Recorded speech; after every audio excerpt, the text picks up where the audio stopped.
오늘 우리에게 주시는 하나님의 말씀은 마태복음 10장 22절의 말씀입니다. 마태복음 10장 22절의 말씀입니다. 제가 가지고 있는 성경으로는 신약성경 15면에 있습니다. 마태복음 10장 22절 말씀 우리 한 목소리로 함께 읽어보도록 하겠습니다. 또 너희가 내 이름으로 말미암아 모든 사람에게 미움을 받을 것이나 끝까지 견디는 자는 구원을 얻으리라. 아멘. 오늘 우리가 함께 읽은 이 말씀은 바로 10장으로부터 이어지는 그 말씀의 한 부분입니다. 예수님께서 12명의 제자를 부르시고 파송하는 그 장면 속에서 예수님의 당부가 담겨져 있는 말씀이기도 합니다. 오늘 말씀을 보면은 핵심적인 단어가 보일 것입니다. 미움, 그리고 견디는 자, 구원이라는 그런 단어가 보이실 건데요. 근데 저는 이 단어 속에서 또 한 가지를 추가하자면은 내 이름이라는 단어를 추가하고 싶습니다. 예수님께서 내 이름으로 나아가라 라고 그렇게 명령하고 있으신데요. 예수님의 이름으로 나아간다라는 것이 무엇이겠습니까? 그 의미가 우리가 읽진 않았지만 5절과 10장 5절과 6절에 기록되어져 있는데 제가 한번 읽어보도록 하겠습니다. 예수께서 이 12를 내보내시며 명령하여 이르시되 이방인의 길로도 가지 말고 사마리아인의 고을에도 들어가지 말고 오히려 이스라엘 집에 잃어버린 양에게로 가라라고 그렇게 명령하고 있습니다. 이것이 무엇입니까? 잃어버린 어린 양에게로 나아간다라는 것은 바로 제자들에게 복음을 선포하며 복음을 전하며 나아가라라고 그렇게 말씀하고 명령하는 것입니다. 모든 것이 바로 복음으로부터 시작합니다. 바로 제자의 삶이라는 것은 복음으로 시작된 삶인 것입니다. 그래서 오늘 본문에 보면은 복음 때문에 미움을 받고 그리고 복음 때문에 견디어야 하며 그리고 우리가 복음 때문에 구원을 받는다라고 그렇게 말하고 있는 것입니다. 이와 비슷한 구절, 오늘 우리가 함께 읽은 이 비슷한 구절이 마가복음과 누가복음에도 동일하게 기록되어져 있습니다. 이 모든 세 가지의 복음서를 공간복음서를 보면은 동일하게 이 모든 것이 복음을 전하면서 너희가 환난을 당할 것이다, 고난을 맞닥뜨릴 것이다 라는 그런 내용들과 이어지고 있습니다. 다시 말해서 복음을 전파함을 통해 우리에게 환난이 닥쳐오게 되는데 성경은 이 다가오는 이 환난과 고난에 대해서 어떻게 하라라고 우리에게 말씀하고 있습니까? 오늘 말씀을 보면은 이 고난과 환난을 견디어라 그렇게 말씀하고 있습니다. 이 견디는 것이 단순하게 잠깐 아픔을 고통을 견디는 것이 아니라 끝까지 견디어야 한다라고 그렇게 말씀하고 있는 것입니다. 바로 이 환난은 순간적으로 왔다가 끝나는 것이 아니라 이 환난과 고난은 우리가 복음을 전하고 복음을 통하여서 살아가는 그 모든 순간순간 환난이 다가옴을 우리에게 말씀해 주고 있는 것입니다. 그러면 구체적으로 견디는 것이 무엇이겠습니까?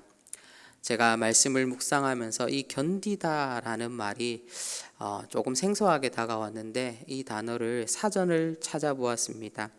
견디다라는 이 말을 사전에서 보면 물건이 열이나 압력 따위와 같은 외부의 작용을 받으면서도 일정 기간 동안 원래의 상태나 형태를 유지하다라는 그런 단어, 그런 동사입니다.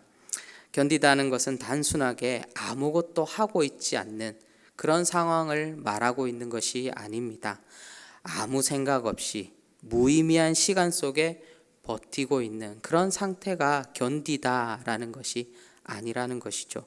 외부의 환난과 고난과 역경 속에서도 일정 기간이 무엇입니까? 우리가 살아가는 그 모든 순간순간 원래의 상태, 우리의 원래 상태가 무엇이죠? 바로 우리는 그리스도인으로서 제자로서 부름을 받았다라는 것입니다.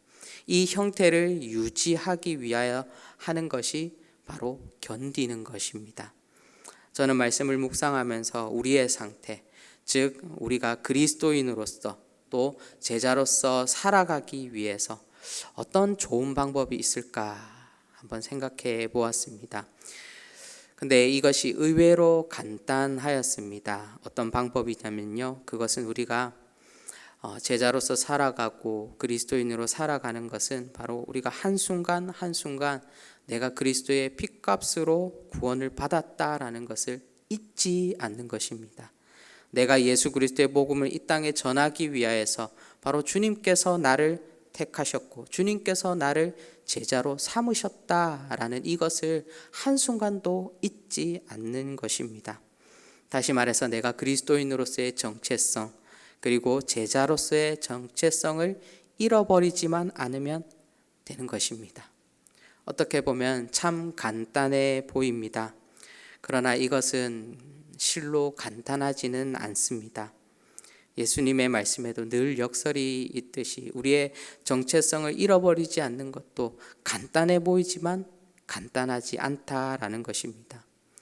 우리는 그리스도인으로서 또 주님께서 우리를 제자로서 부르셨는데요, 이 정체성을 잊지 않기 위해서 우리는 늘 끊임없이 새벽을 깨우고 또 예배의 자리로 나아가며 또 각자의 삶의 자리에서 기도의 제단을 세우고 시간이 날 때마다 말씀을 묵상하고 그 말씀을 묵상한 것을 나누고 그 말씀대로 살아가기를 실천하고 봉사하고 헌신하고 순종해야 하는 것입니다.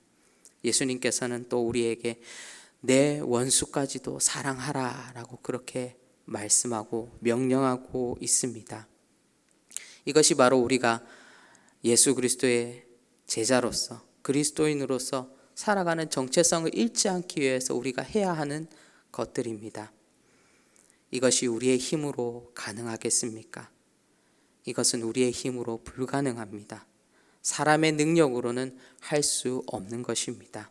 바로 이것은 성령의 능력을 힘입은 자, 즉 성령을 통하여서 견디는 자만이 가능한 것입니다. 사랑하는 성도 여러분, 여러분은 어떻게 견디고 있으신가요? 혹시 여러분의 십자가를 스스로 질 수 있다 생각하고 져보겠다고 착각하고 있지는 않으십니까? 실상 견딘다라는 것은 우리가 제자로서 살아가고 그리스도인으로서 살아가려고 발버둥 칠 때 그때마다 우리에게 환난이 다가오고 고난이 오지만 이 환난과 고난을 견디고 이기게 하시는 분은 바로 성령님이심을 우리가 믿음으로 고백하는 것입니다. 그렇기 때문에 우리가 그리스도인으로서 제자로서 살아가기 위해서는 이것을 믿고 이것을 따라가기만 하면 되는 것입니다. 그래서 저는 오늘 이 말씀을 통해서 격언을 적어보았는데요. 오늘의 격언은 저는 십자가가 나를 견디게 합니다 라고 그렇게 적어보았습니다. 우리가 사순절을 보내고 있는 이 시간 속에서 우리의 이 어두운 인생길, 복음을 위하여서 달려가는 이 고단한 인생길 속에서 바로 예수 그리스도, 우리의 인생을 견디게 하시는 분은 바로 예수 그리스도 그 한 분밖에 없음을, 바로 주님의 그 십자가가 우리를 견디게 하는 원동력임을 우리가 잊지 않고 나아갈 때에 하나님께서 우리를 온전한 그리스도인으로서 우리를 제자로서 삼으시고 또 우리를 통하여서 이 땅에 복음을 전하게 하실 줄을 믿습니다. 오늘 하루를 살아가실 때에 내가 누구인지, 내가 그리스도인이요 내가 제자임을 잊지 않고 살아갈 수 있는 여기에 모인 우리 모든 대도의 성도님들 되시기를 주님의 이름으로 축원드립니다.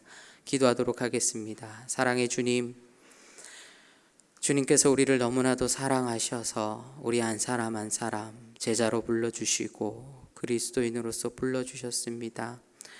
그러나 하나님, 우리가 이 정체성을 가지고 세상에 살아간다라는 것은 우리에게 수많은 환난과 고난이 닥쳐온다라는 것입니다. 이 모든 것을 우리가 견디어야 되는데 하나님, 이것을 우리의 힘으로써 우리의 능력으로서 견딜 수 없습니다. 오로지 성령의 힘을 입어서 오로지 십자가를 통하여서 이것을 견디고 하나님 견딜 수 있는 것입니다. 늘 하나님 우리가 세상을 부여잡는 것이 아니라 주님의 십자가를 부여잡고 주님의 길을 걸어가며 주님께 칭찬받고 주님께 온전히 상급을 받을 수 있는 그리스도인들 될 수 있도록, 제자들 될 수 있도록 성령 하나님 인도하여 주시옵소서. 오늘 하루를 살아갈 때도 하나님 주님의 말씀을 부여잡고 끝까지 견디는 자가 되게 하여 주시고, 오늘의 고단한 하루의 삶 속에서도 주님의 그 은혜와 사랑이 우리를 견디게 함을 잊지 않게 하여 주시옵소서. 감사드렸고 예수님의 이름으로 기도합니다. 아멘.